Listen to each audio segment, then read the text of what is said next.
প্রিয় গাইস, আমি একটি ভিডিও নিয়ে আসছি। এই ওস্তাদরা আমার কাছে ডাইভিং শেখার জন্য বিভিন্ন জায়গা থেকে আসছে। কেউ মনপুর, কেউ নবপুর, কেউ রসুলপুর, বিভিন্ন জায়গাতে আসছে।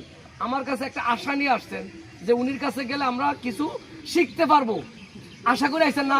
তো আশা করে যেন আইছেন, আমার কিছু আশা আছে আপনার প্রতি। আমার কিছু কথা মানতেইব। প্রত্যেকের কাছে আমার অনুরোধ, 5 ওয়াক্ত নামাজ পড়বো, ভালো মানুষের লোকে চলবো, মা বাবার খেজমত করব, হাঁটতে বইতে আল্লাহর কাছে বলবো, হে আল্লাহ, আমি যে আশা করে আইছি আমি যেন সুস্থ মতন সুন্দর করে ডাইভিংটা শিখতে পারি। এই কথাগুলো পালন করি। আমি প্রত্যেকের ভিডিও করি, হাঁটতে বইতে ভিডিওগুলো দেখবেন। অনুরোধ আপনার কাছে, আমার বদনাম করেন না। আপনারা যদি শিক্ষা থাকতে পারেন, আমার সুনাম আপনাকেও সুনাম।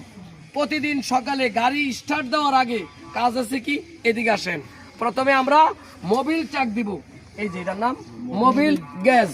এটার নাম কি? Mobil gas. এটা এখান থেকে উড়ানোর পর এ বাজে রাখতে হইব। এখানে এফ লেখা আছে, এফ পন্থী মোবিল থাকতে হবে।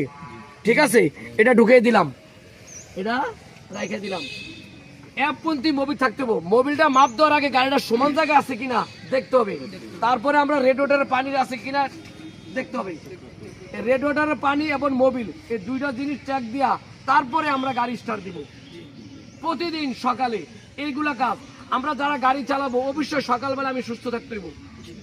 নাফাক শরীর নিয়ে গাড়ি চালাবো না, অবশ্যই আমি সুস্থ থাকতে হইব। রানিং অবস্থায় ফোনে কথা বলবো না। এই কথাগুলো পালন করি। প্রত্যেকে আমার এই কথাগুলো খেয়াল রাখবেন। বেশি বেশি করে আবার লাইক কমেন্ট শেয়ার করবেন আমার চ্যানেলটা, আর আপনারা খেয়াল করে শিখবেন। সবাই ভালো থাকবেন। আসসালামু আলাইকুম ওয়া রাহমাতুল্লাহি ওয়া বারাকাতুহু।